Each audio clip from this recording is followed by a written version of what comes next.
여러분은 1년 중에서 가장 기다려지는 명절이 언제입니까?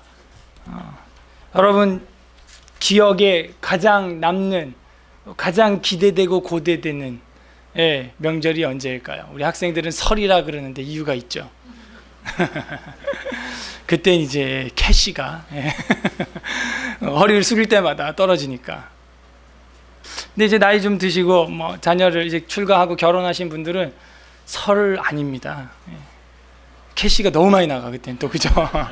그래서 이제 학생 때야 설이라고 할 수 있지만 저만큼만 돼도 한 장가를 일단 간 사람들은 일단 애가 없어도 장가를 가면 설이 아니고 추석이에요.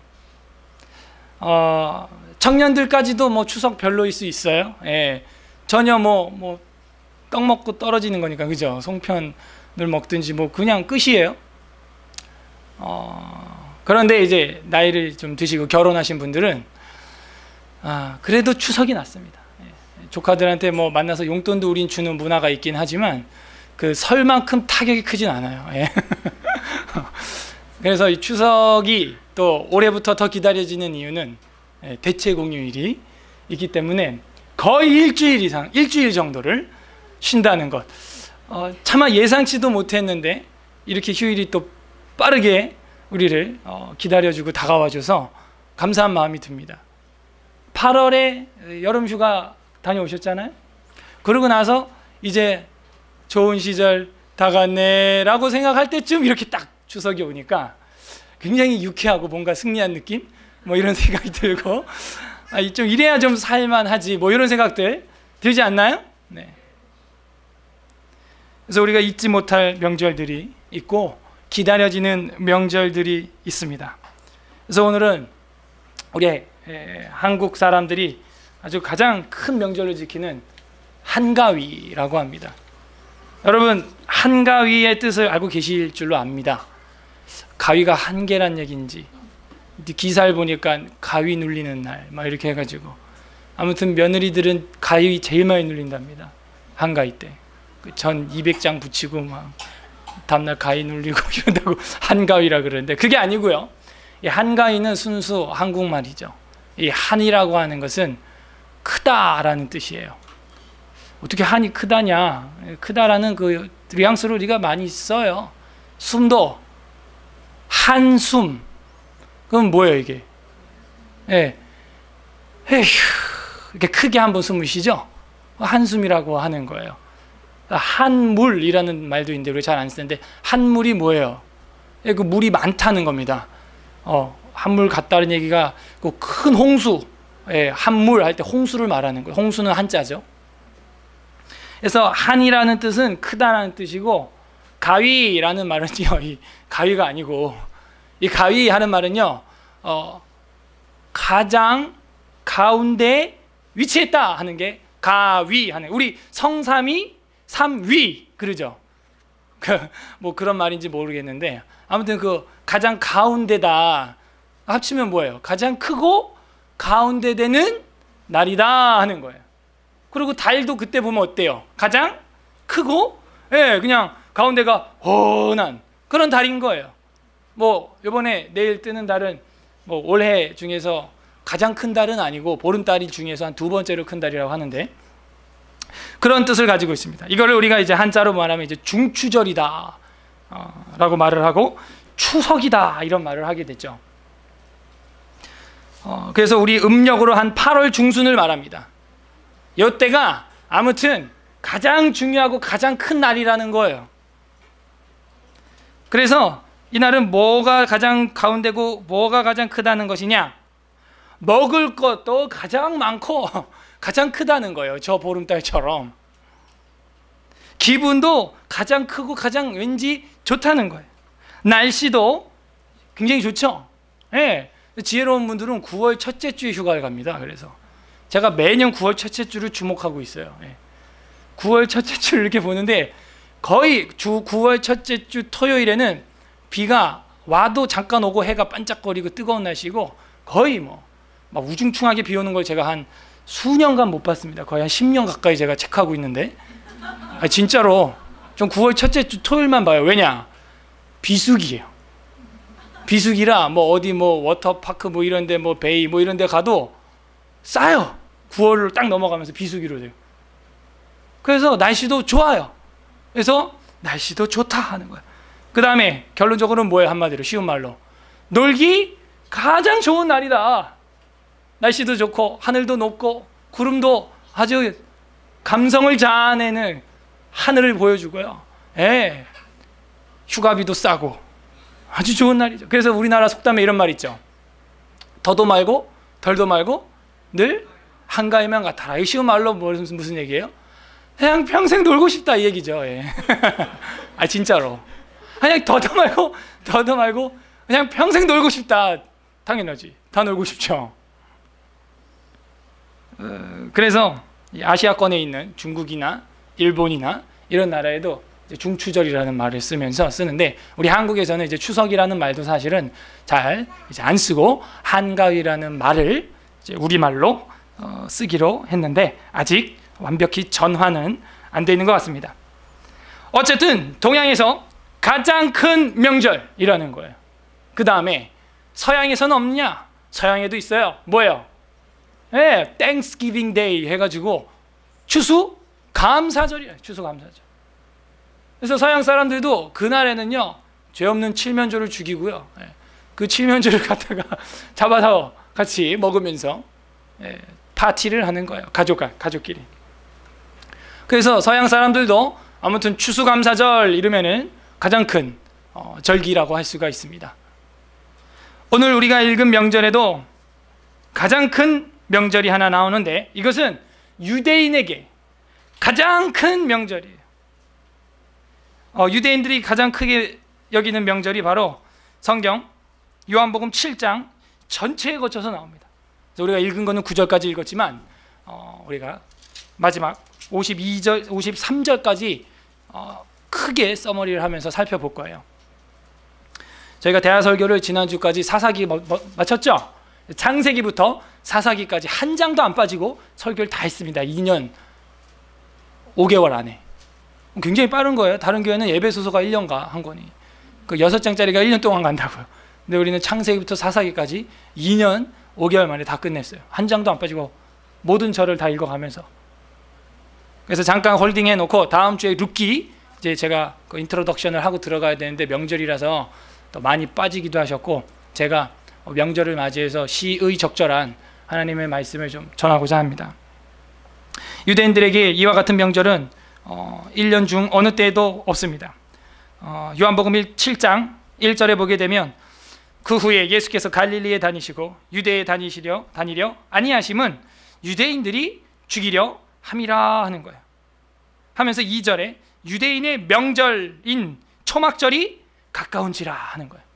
그래서 이 초막절은요, 초막, 텐트를 치면서 캠핑을 하는, 우리 요즘 뭐 클램핑이 굉장히 우리 한국에도 붐이 불어가지고 캠핑하는, 집집마다 그늘막 하나쯤은 이제 다 가지고 계실 텐데 자녀를 키우시는 분들은 또 재미가 쏠쏠할 텐데요.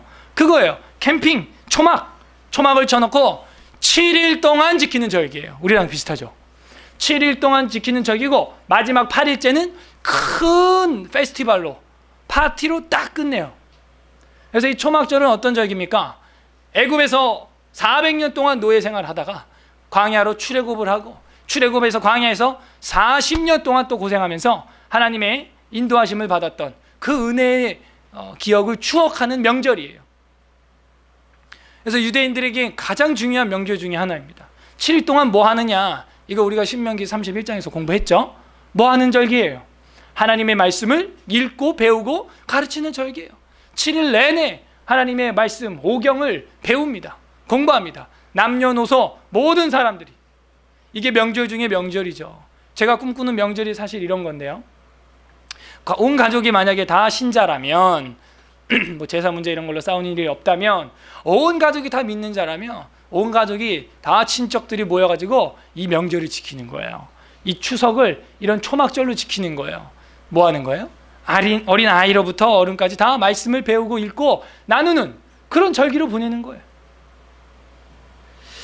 그랬더니 여러분 표정이 별로 안 좋습니다 지금. 예. 그렇게 말씀을 배우는 절호의 찬스로 보내는 거예요. 그래서 이 말을 다른 말로는 장막절이라고도 합니다. 장막을 만들어서 쉬는 거니까. 다른 말로는 수장절이라고도 해요. 왜냐하면 한 해의 농사를 다 마치고 열매를 다 거두고 포도즙을 다 짜고 그 다음에 이제 포도즙 통에 넣고 모든 농사를 마쳤잖아요. 추수를 마쳤잖아요. 그래갖고 저장했다, 수장했다 이런 뜻이에요. 같은 이름이 지금 3개나 되죠. 초막절, 또 뭐라고요? 장막절, 또 뭐라고요? 수장절. 우리 추석의 의미하고 비슷해요. 한가위의 의미하고 비슷하죠. 저희들도 요때쯤 되면 이제 모든 과일들이 오국백과가 다 있고요. 이제는 먹을 일만 남은 풍성한 가을을 맞이하게 되죠. 그런데 유대인들은 단지 그런 육신의 양식만 챙기는 것이 아니라 영적인 양식도 챙겨라 하는 것을 보여주고 있는 것입니다. 우리 기독교인들이 그런 문화를 만들어 나가야 될 줄로 믿습니다. 그래서 이스라엘 사람들은 유대력 7월이 되면은 온통 명절 투성이에요. 유대력 7월입니다. 유대력 7월 1일은 나팔절이에요. 우리 그 레위기 23장에서 뭐 배웠어요? 레위기 23장에 뭐 나와요? 네, 7태 절기. 유, 그 다음 뭐예요? 앞자만 따면 유, 무, 초, 오, 나, 대, 장. 유 뭐예요? 유월절. 무, 무교절. 초, 초실절. 유무초. 오, 오순절. 나, 나팔절. 대, 대속제일. 장, 장모죠. 감사합니다. 그래서 7월 1일은 나에 해당하는 뭐예요? 나팔절이에요. 그래서 이 나팔을 빵 불면서 이제 7월의 대명절 시작이요 하고 알리는 거예요.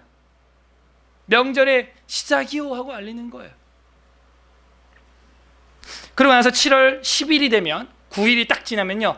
대 뭐예요? 오나 대장 할 때 대가 뭐예요? 대속제일. 1년에 한 번 온 이스라엘이 하나님 앞에 대속제를 올려드리는 거예요. 한 해를 정산하면서 회개하는 것이죠. 여러분도 그런 마음으로 이 가을 명절을 임해야 되는 거예요. 한 해를 돌아보면서 열매를 감사하기도 하겠지만 회개하는 거예요. 대속제일인 거예요.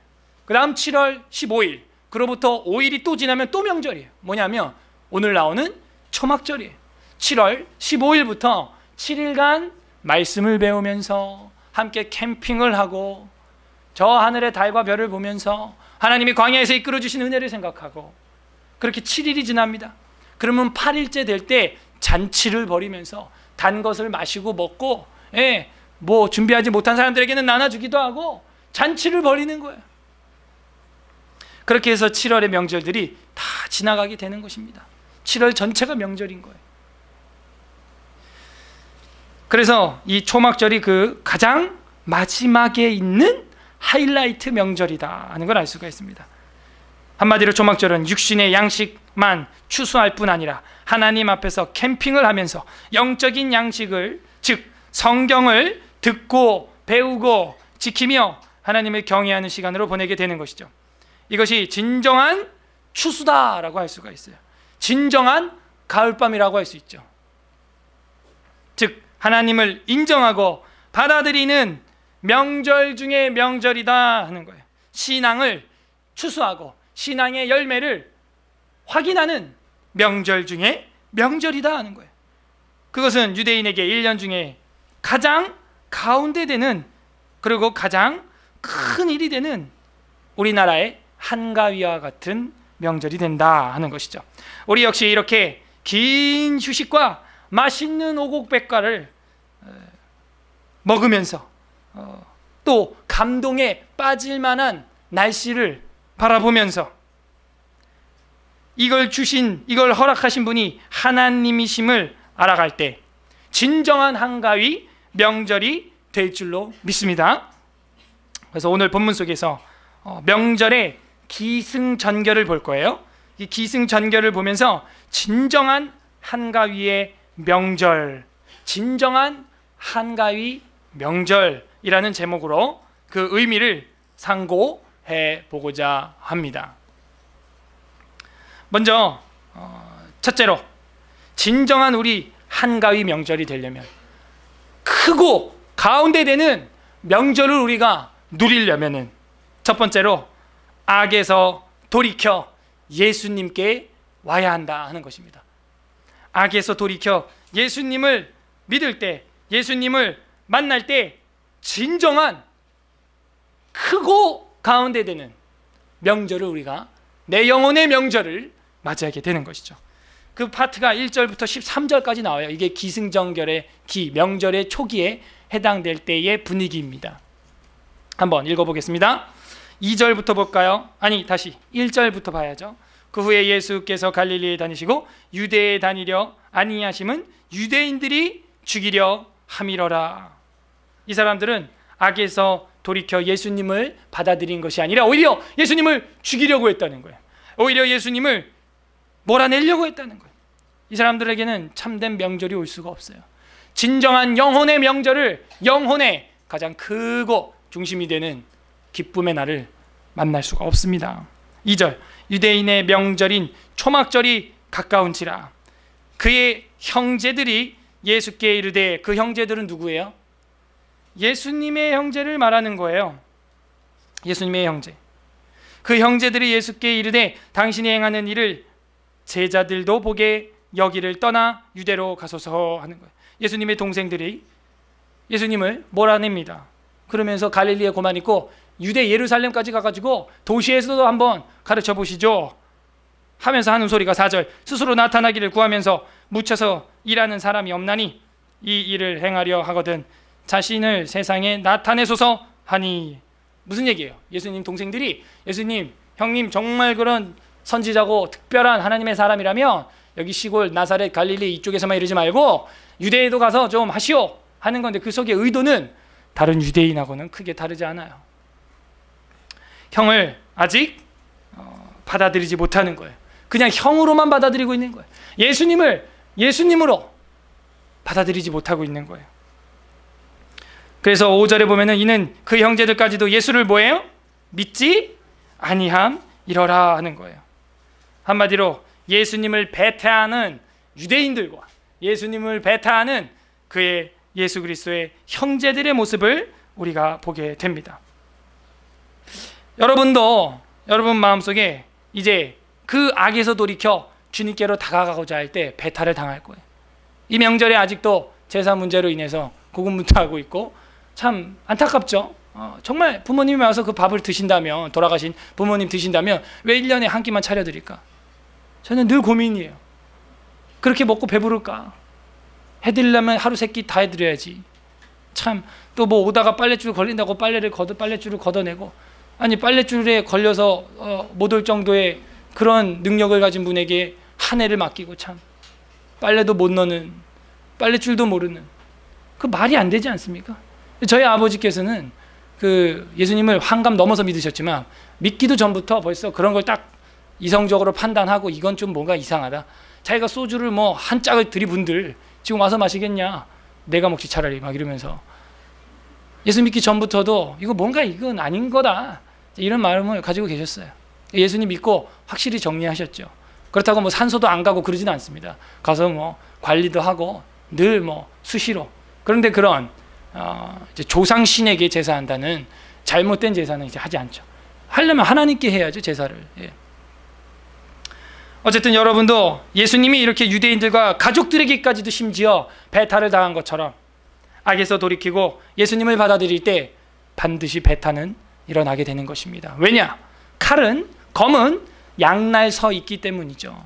진리를 외치면 반대쪽에서 분명히 반대하는 어둠의 세력들이 드러납니다. 말씀의 검, 우리 진리의 검은요, 한쪽은 사랑이라는 날이에요. 한쪽은 정의와 공의라는 날입니다. 그래서 이걸 선포하게 되면은 사랑받는 자들도 있지만 그 칼 앞에서 오히려 부르르 떨고 반감을 갖고 배타하는 그런 사람들이 당연히 나오게 돼 있어요. 우리는 무한 긍정의 종교가 아니에요. 그래서 뭐 가정예배 드릴 때 제가 여기도 기록을 해놨지만, 추석 가정예배 설교문에도 보시면 나왔지만, 아무튼 그렇습니다.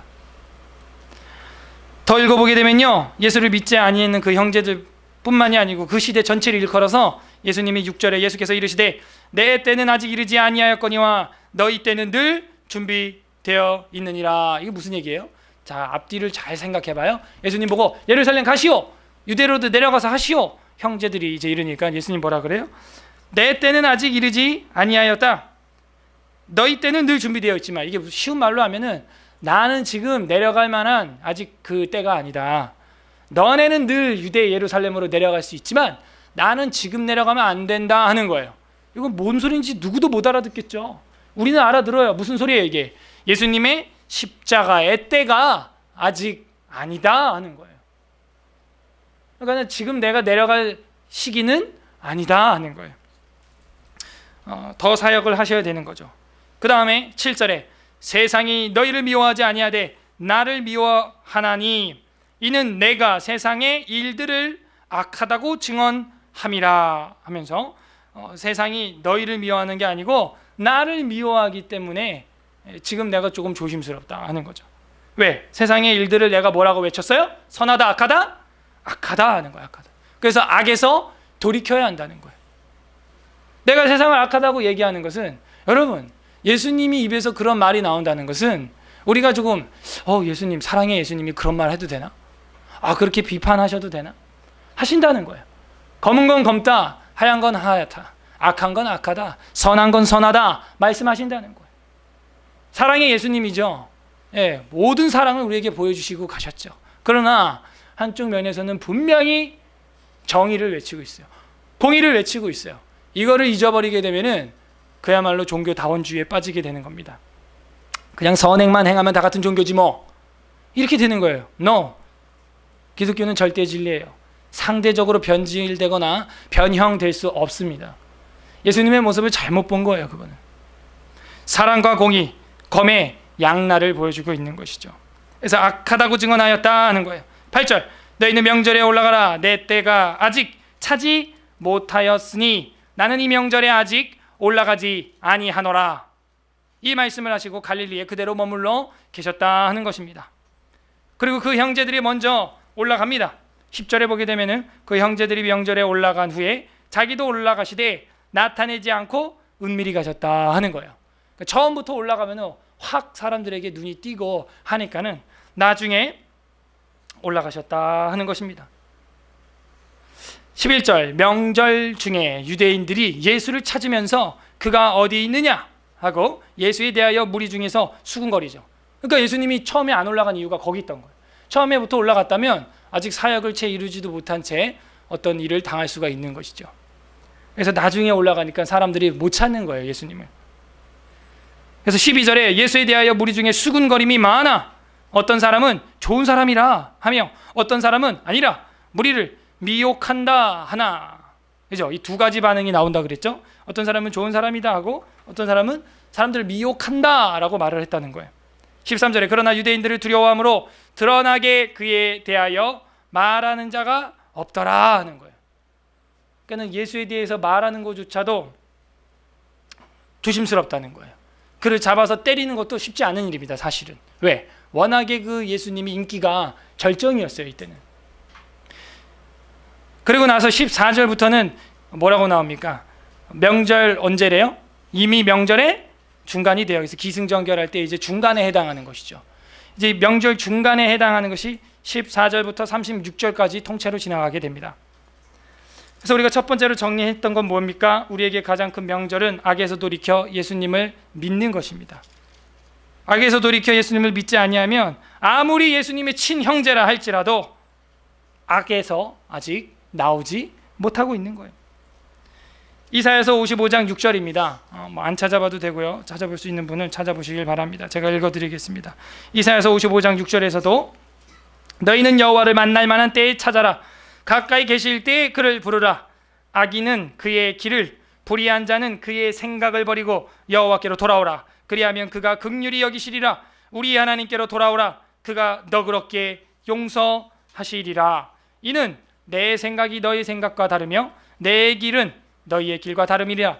여호와의 말씀이니라. 이는 하늘이 땅보다 높음같이 내 길이 너희 길보다 높으며 내 생각은 너희의 생각보다 높으니라. 이렇게 말하고 있어요.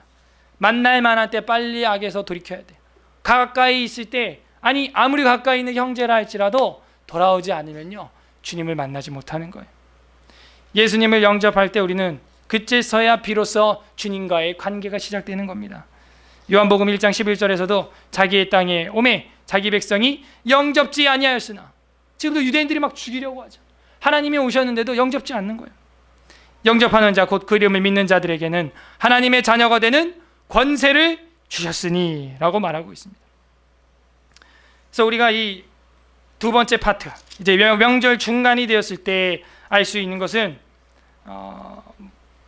예수님을 그리스도로 믿어야 한다 하는 거예요. 예수님을 메시아로 받아들여야 한다는 겁니다. 그것이 우리에게 가장 큰 한가위, 내 영혼의 한가위를 맞이하게 되는 것이다 하는 것입니다.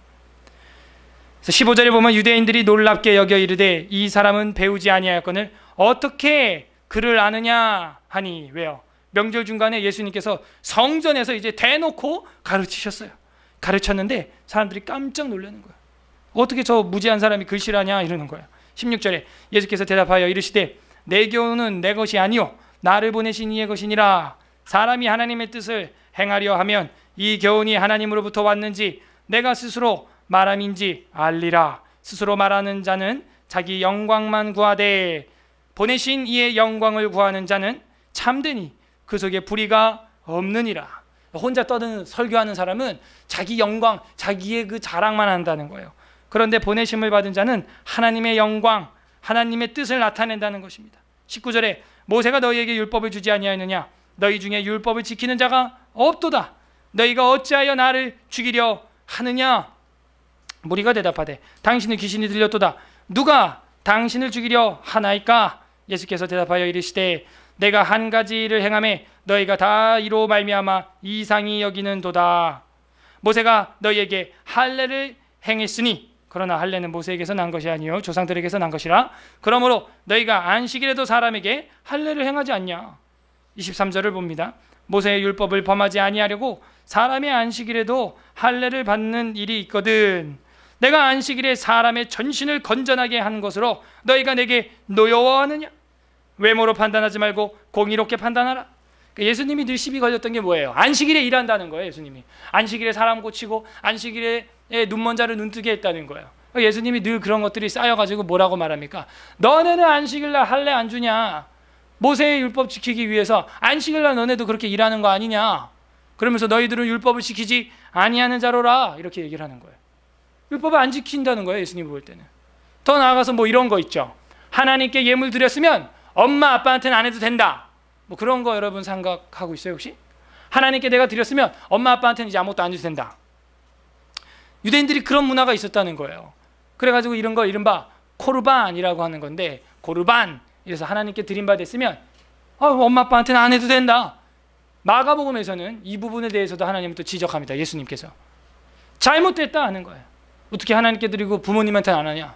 내 부모를 공경하라 한 이 한 가지도 하나님의 말씀인 줄로 너희가 알지 못하냐. 율법을 너희는 지키지 않는다 하는 거예요. 25절에 보게 되면은 예루살렘 사람 중에서 어떤 사람이 말하되 이는 그들이 죽이고자 하는 그 사람이 아니냐. 봐, 예수님은 늘 그 대상이 좋아하는 사람도 있지만 죽이려고 하는 이런 무리들도 배타하는 사람들도 있었다 하는 겁니다. 26절 보라 드러나게 말하되 그들이 아무 말도 아니하는도다. 당국자들은 이 사람을 참으로 그리스도인 줄 알았는가 하는 이야기가 드디어 나왔어요. 우리가 가장 큰 한가위가 되기 위해서는 예수님을 뭐로 받아들여야 한다? 받아들이기는 받아들이는데 그리스도로 받아들여야 한다. 이 크리스토스라고 하는 말은 구약 성경에 메시아 하는 말이거든요. 메시아 하는 말은 기름 부음 받은 자다 하는 거예요. 이 기름 부음 받은 자라는 것은 왕이나 선지자를 세울 때 기름 부음을 하기도 하지만 이제는 진정한 왕의 권세와 선지자적 권세를 가지고 오는 예수님, 메시아, 구세주에 대한 예표이기도 합니다. 그래서 하나님 앞에서 이제는 예수 그리스도, 예수님을 그리스도로 받아들여야 한다는 것이죠. 그런데 당국자들은 이 사람을 참으로 그리스도인인 줄 알았는가 하는 말이 나왔어요. 이 당국자라는 말이 뭐냐 하면요, 이 헬라어로 보면은 아르콘이라고 되어 있어요. 아르콘이라는 말은요, 아르케라는 말에서 나온 것입니다. 여러분 아르케 철학을 하신 분들은 알 거예요. 이 아르케라고 하는 말은요, 근본, 근원이라는 뜻입니다. 그래서 이 근본, 근원 할 때 관리자, 어드미니스터라는 뜻이거든요. 그래서 예수님을 향하여서 당국자들이 그 예수를 그리스도로 아느냐라고 말한다는 거예요. 그러니까 이들한테는 아르콘, 이들에게는 관리자가 누구냐? 그 유대사회의 종교 지도자들이라는 거예요. 예수님을 아르콘으로 받아들이지 않는 겁니다. 여러분, 요한복음 1장 1절에 이게 나와요. 요한복음 1장 1절 한번 다 같이 읽어보겠습니다. 이 요한복음 1장 1절에 요 말씀이 나옵니다.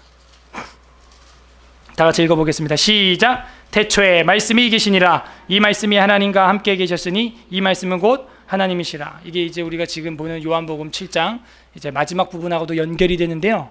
태초에라는 말이 아르케라고 되어 있어요. 헬라어로 보면 태초에, 처음에, 시작에, 근본에, 이게 아르케라는 말이에요. 여기서 아르콘이라고 하는 관리자, 당국자라는 말이 나오게 됩니다. 태초에 말씀이 계시니라. 이 말씀이 하나님과 함께 계셨으니 이 말씀은 곧 하나님이시라 하는 거예요. 그래서 예수님을 관리자로, 예수님을 아르콘으로 여기지 않는 사람들이 있고, 어떤 이들은 그리스도인인 줄로 알고 있는 사람이 있다는 거예요. 27절, 7장 27절 다시 봅니다. 그러나 우리는 이 사람이 어디에서 왔는지 아노라. 그리스도께서 오실 때는 어디서 오시는지 아는 자가 없으리라 하는지라. 틀린 얘기죠. 그리스도께서 오실 때 어디서 오는지 왜 몰라요? 말씀 보면 알 수 있죠. 알 수 있게 되어 있습니다. 예수께서 성전에서 가르치시며 외쳐 이르시되 너희가 나를 알고 내가 어디서 온 것도 알거니와 내가 스스로 온 것이 아니니라. 나를 보내신 이는 참되시니 너희는 그를 알지 못하나 나는 아노니 이는 내가 그에게서 났고 그가 나를 보내셨음이라 하시니 그들이 예수를 잡고자 하나 손을 대는 자가 없으니 이는 그의 때가 아직 이르지 아니하였음이로라. 무리 중에 많은 사람이 예수를 믿고 말하되 그리스도께서 오실지라도 그 행하실 표적이 이 사람이 행한 것보다 더 많으랴 하니. 그러니까 예수님을 잡아 죽이고 싶은데 눈치 때문에 못 잡아 죽이고, 또 주변 사람들이 변증을 이렇게 해주는 거예요. 아, 메시아가 온다고 한들 저 예수라는 사람보다 더 많은 기적을 행하겠냐. 죽이지도 못하고 살리지도 못하고 이런 분위기인 거예요. 32절에 예수에 대하여 무리가 수군거리는 것이 바리새인들에게 들린지라. 대제사장들과 바리새인들이 이제 도시의 그 권력자들이죠. 그를 잡으려고 아랫사람들을 보냅니다. 예수께서 이르시되 내가 너희와 함께 조금 더 있다가 나를 보내신 이에게로 돌아가겠노라. 너희가 나를 찾아도 만나지 못할 터이요 나 있는 곳에 오지 못하리라 하시니. 이건 이제 하늘로 올라간다는 얘기죠. 이에 유대인들이 서로 묻되 이 사람이 어디로 가기에 우리가 그를 만나지 못하리요. 헬라인 중에 흩어져 사는 자들에게로 가서 헬라인을 가르칠 터인가 오해하고 있죠. 지금 전혀 코드가 안 맞아요. 예수님하고 그 유대인들 종교 지도자들하고는. 예수님은 자기가 부활 승천해서 이제 천국 갈 걸 이야기를 하는데 이 사람들은 헬라로 그리스 지역으로 유학을 갈 것인가 막 이렇게 생각을 하는 거예요. 36절 나를 찾아도 만나지 못할 터이요 나 있는 곳에 오지 못하리라 한 이 말이 무슨 말이냐 하니라 하는 거예요. 하면서 그 명절 중간, 명절 한참 가운데가 이렇게 지나가게 됩니다. 명절을 맞이하고 있음에도 불구하고 이들에게는 평강이 없어요. 혼란의 혼돈의 그 고민의 번뇌의 명절을 지금 그 중간을 지나가고 있습니다. 왜요? 예수님을 메시아로 그리스도로 받아들이지 못하니까 이 명절이 명절되지 못하고 있다 하는 것입니다. 세 번째, 마지막으로 우리가 진정한 가장 큰 가운데가 되는 절기, 명절을 지내기 위해서는 성경을 통해 생수의 강가를 경험해야 한다 하는 겁니다. 성경을 통해 생수의 강가에 빠질 때 개인적으로나 공동체적으로나 진정한 한가위가 되는 것이다 하는 것이죠. 그것이 이제 37장부터 53절, 죄송합니다. 37절부터 53절까지 이제 마지막 결말에 해당하는 부분이에요. 명절 끝날, 곧 큰 날, 이런 말씀을 전하십니다. 37절 명절 끝날 이르잖아요. 그러니까 아까 제일 처음에는 뭐였어요? 7장 2절에서는 유대인의 명절 초막절이 가까우니라. 아직 명절이 되지도 않았어요. 그 다음에 14절에서는 이미 명절 중간이었어요. 그 다음에 37절 명절 끝날 이랬어요.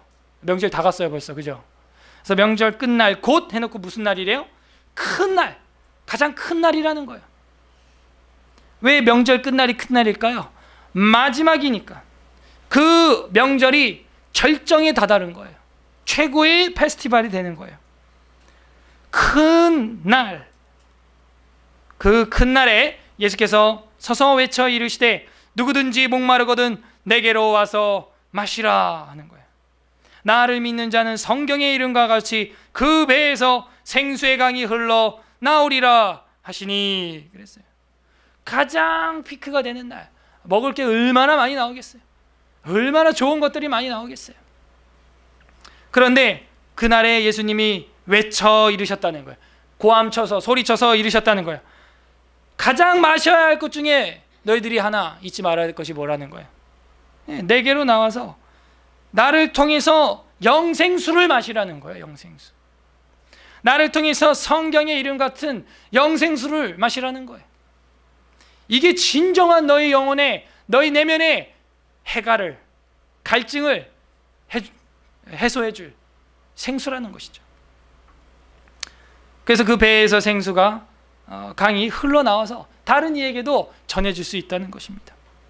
39절에 이는 그를 믿는 자들이 받을 성령을 가르쳐 말씀하신 것이라. 이 39절이 바로 그 앞에서 5절하고 대칭 구조가 되어 있죠.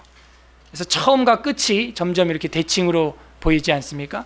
그 5절에서는 그 형제들까지도 믿지 아니있다 그러는데 끝에 가서는 이제 39절에서는 믿는 자들에게는 이제 성령을 부어주겠다는 거예요. 내가 너희 안에 들어가겠다는 거야. 성령을 가르쳐 말씀하신 것이라. 예수께서 아직 영광을 받으시지 않으셨으므로 성령이 아직 그들에게 계시지 아니하더라. 아직 승천하시지 않았죠. 오순절 성령 강림 사건이 일어나지 않았죠. 이 말씀을 들은 무리 중에서 어떤 사람들은 이 사람이 참으로 그 선지자라 하고, 어떤 사람들은 그리스도라 하고 점점 전도가 일어나죠. 어떤 이들은 그리스도가 어찌 갈릴리에서 나오겠느냐, 성경을 모르는 거죠. 예수님의 역사를 모르는 거죠. 예수님이 어디서 태어났어요? 베들레헴에서 태어났죠. 어디 갈릴리에서 태어났어요. 그걸 모르는 거예요. 42절 성경에 이르기를 그리스도는 다윗의 씨로 또 다윗이 살던 마을 베들레헴에서 나오리라 하지 아니하였느냐. 예, 거기서 나왔다니까요. 그러니까 성경을 모르니까 생수의 강을 경험하지 못하는 거예요. 예수로 말미암아 무리 중에 쟁론이 되니 그 중에는 그를 잡고자 하는 자들도 있으나 손을 대는 자가 없었다 하는 것이죠. 명절 끝날 곧 큰 날 이런 말씀을 전하셨다는 것은 절정에 달한 명절이 무엇인지 보여주시기 위함입니다. 다시 말해서 예수 그리스도를 영생수로 알고 마시는 것, 성경의 약속을 믿고 마시는 것, 이거야말로 절정에 달한 명절의 최고의 음료다 하는 거예요. 여러분, 잔치에서 마실 게 빠지면 되겠습니까? 단 것을 마셔야죠. 잔치 때는 달콤한 걸 마셔야죠. 이 요한복음 2장에 보게 되면은 가나의 그 혼인잔치 이야기가 나오죠.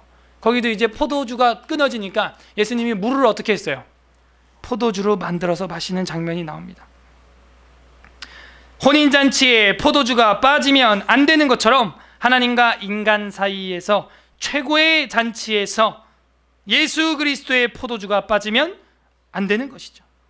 그것을 믿는다라는 단어로 38절에서는 표현을 한 거예요. 뭘 믿는다는 것입니까? 말씀이에요. 아까도 우리가 읽었지만 요한복음 1장 1절에 태초에 말씀이 계시니라, 이 말씀이 하나님과 함께 계셨으니 이 말씀은 곧 하나님이시라 하는 거예요. 그리고 나서 우리 1장에서 또 하나 봐야 될 것이 있습니다. 요한복음 1장 14절입니다. 잘 아시는 거예요, 다. 요한복음 1장 14절 다 같이 읽어보겠습니다. 시작. 말씀이 육신이 되어 우리 가운데 거하심에 우리가 그의 영광을 보니 아버지의 독생자의 영광이요 은혜와 진리가 충만하더라. 말씀, 그 말씀이 육신이 되어 오신 분이 예수님이다 하는 거예요. 그래서 그 예수님을 받아들이는 것, 이거야말로 잔치의 가장 큰 음료고 가장 중요한 영생수라는 거예요. 우리는 말씀을 통해서 생수를 경험하게 됩니다. 이사야 55장 1절에 보게 되면 또 이런 말씀이 나와요. 오호라 너희 모든 목마른 자들아 물로 나오라 돈 없는 자도 오라. 너희는 와서 사 먹되 돈 없이 값 없이 와서 포도주와 젖을 사라. 다시 오라. 너희 모든 목마른 자들아 물로 나오라 하는 거예요. 우리가 지금 계속해서 보고 있는 요한복음에 또 이런 비슷한 사건이 나오는데, 요한복음 4장 14절에 보게 되면은 내가 주는 물을 마시는 자는 영원히 목마르지 아니하리니 내가 주는 물은 그 속에서 영생하도록 솟아나는 샘물이 되리라. 아멘. 네. 그 우물가의 여인과 얘기를 하는 중에 나왔던 이야기죠. 여러분은 가장 기다려지는 명절이 언제입니까? 여러분에게 가장 큰 한가위가 언제입니까? 바로 예수 그리스도 안에 거할 때 우리에게 가장 큰 명절이 될 줄로 믿습니다. 이 하반절, 이제 결론에 해당하는 부분인데요, 예수님을 잘 몰랐던 관리, 오늘날로 치면 국회의원급 되는 한 어르신이 나옵니다. 여러분 잘 알 거예요. 밤중에 예수님을 찾아와서 사람이 어떻게 해야 영생을 얻으리까? 영생수를 찾았어요, 이 국회의원이. 그랬더니 예수님이 뭐라 그래요? 네, 그 이야기 여러분 잘 아시잖아요. 거듭나지 아니하면 하나님의 나라에 들어갈 수 없습니다 라고 30대 예수님이 얘기를 합니다. 니고데모가, 거듭난다는 말은 born again, second born이거든요. 다시 한번 태어나야 되는 거거든요. 어떻게 두 번 엄마 뱃속에 들어갔다 나올 수 있습니까? 그러면서 하는 얘기가, 네가 유대인의 관원으로 그것도 잘 모르냐? 오히려 예수님이 가르칩니다. 이거는 사람으로 되는 게 아니라 하나님으로, 성령으로 되는 것이다 하는 거예요. 그러면서 하나님이 세상을 이처럼 사랑하사 독생자를 보내주셨으니 이는 멸망치 않고 구원의 영생을 얻게 하려 하심이라 하는 말씀이 그래서 나오죠. 그 니고데모 이야기가 이 끝자락에 나오는데, 니고데모 이야기까지 한번 읽어보도록 하겠습니다. 45절, 아랫 사람들이 대제사장들과 바리새인들에게로 오니 그들이 묻되 어찌하여 잡아오지 아니하였느냐? 아랫 사람들이 대답하되 그 사람이 말하는 것처럼 말한 사람은 이때까지 없었나이다. 진정성이 있었다는 거예요. 정말 메시아 같았다는 거예요. 바리새인들이 대답하되 너도 미혹되었느냐? 미혹된 게 아니라 전도당한 것이죠. 영생수가 지금 한 방울 한 방울 뿌려지고 있는 것이죠. 바리새인들은 찾아오지도 않아요. 아랫사람도 시키고 말이죠. 벌써 교만한 거예요. 그죠? 자기들이 가서 뭐 이렇게 알아본다든지 배우려고 들어본다든지 해야 되는데 벌써 교만에 빠져 있는 거예요. 교만하면 그 영생수를 마실 수가 없습니다. 철저히 깨지고 낮아져야 되는 거예요. 철저히 겸손해져야 되는 거예요. 우물가의 여인도 자기 남편이 5이라는 걸 예수님이 탁 정곡을 찔렀을 때 철저히 낮아지는 거 아닙니까? 근데 이 바리새인들은 봐요. 자기들은 손 하나 까딱 안 하고 있는 거예요. 48절, 당국자들이나 바리새인 중에 그를 믿는 자가 있느냐? 없다 이 얘기죠. 그러니까 영생이 없는 거예요. 진정한 당국자가 누군지 몰라. 하나님은, 예수님은 천국의 당국자인 줄로 믿습니다. 천국의 아르코온이에요. 관리자세요, 관리자. 49절에 율법을 알지 못하는 이 무리는 저주를 받은 자로다. 50절, 그 중에 한 사람 곧 전에 예수께 왔던 니고데모가 그들에게 말하되 우리 율법은 사람의 말을 듣고 그 행한 것을 알기 전에 심판해버리는 거냐?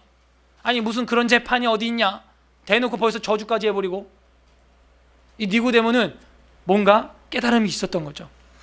그랬더니 52절에 그들이 대답하여 이르되 너도 갈릴리에서 왔느냐? 찾아봐라. 갈릴리에서 선지자가 나지 못하니라 하였더라. 찾아봐라 하는 건 뭘 찾아보라는 거예요?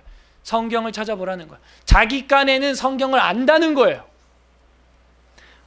진정한 한가위를 맞이하려면 성경을 통해 생명수의 강가에 빠져야 된다 그랬어. 근데 누구는 못 빠지는 거냐?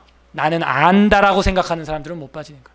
나는 성경 이 정도만 알고 있다라고 생각하는 사람들은 더 깊은 진리에 들어갈 수가 없어요.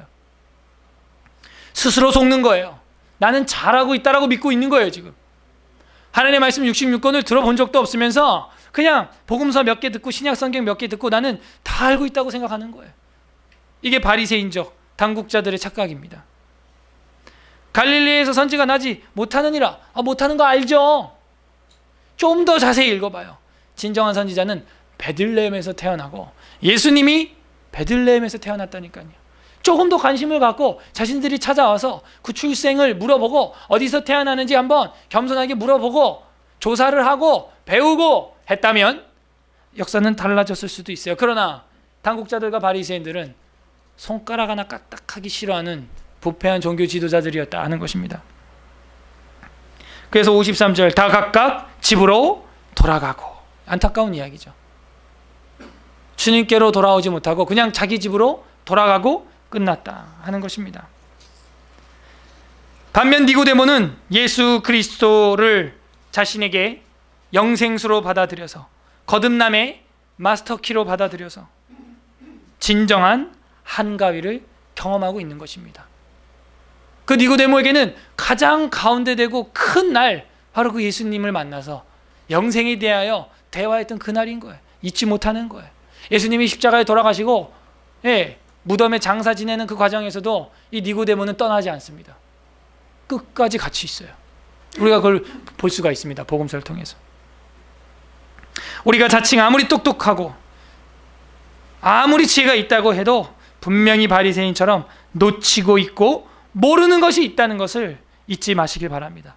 특히 저희 교회 같은 경우 우리는 성경 66권 다 배우고 캠프도 하고 뭐 주중 강좌도 하고 이렇게 대하설교도 하고, 그러니까 우리는 다 알 것이다 라고 생각하는데, 글씨야 다 알 수 있겠지만 거기 내면에 들어있는 하나님의 뜻을 헤아리기에는 우리 평생을 바쳐도 부족합니다. 그래서 다 우리가 알고 있다라고 생각하면 안 돼요. 분명 우리도 놓치고 있고 모를 수 있다, 모르고 있는 게 있다 라는 것을 잊지 마시길 바랍니다. 우리가 다 안다고 생각하는 순간 당국자들과 같은, 바리새인과 같은 예수님 평가에 의하면 독사의 자식들이 되고 마는 것입니다. 그래서 오늘 우리가 요한복음 7장 전체, 좀 길긴 했지만 이 긴 장을 살펴보면서 정말 이 유대인들에게 명절이 명절되었었나 정리해 보도록 하겠습니다. 명절이 명절되지 못했어요. 그들에게는 혼란 그 자체였습니다. 혼동 그 자체였어요. 진정한 명절을 누리지 못했어요. 왜입니까? 악에서 돌이키지 않았기 때문입니다. 예수님을 받아들이지 않았기 때문이에요. 왜입니까? 예수님을 메시아로, 그리스도로 그 민족이 대대적으로 받아들이지 못했기 때문입니다. 왜 명절이 그렇게 혼란스러웠습니까? 예수님이 성경을 통해서 오시는 생수의 강가라는 걸 몰랐어요. 이사야서도 우리가 많이 읽었지만요, 분명히 예언이 그렇게 돼 있잖아요. 그러므로 우리가 이 한가위에 진정한 휴식, 진정한 평안을 누리기 위해서 이런 가을, 이런 멋진 하늘, 이런 멋진 사람들, 이 멋진 오곡백과들, 그 주신 분이 우리 하나님이시구나 라는 것을 받아들임으로 진정한 한가위 명절을 보내시는 우리 서울에서라 성도님들 다 되시기를 주님의 이름으로 간절히 바랍니다. 우리 다 같이 이 시간 말씀을 생각하면서 기도하는 시간 갖도록 하겠습니다. 하나님,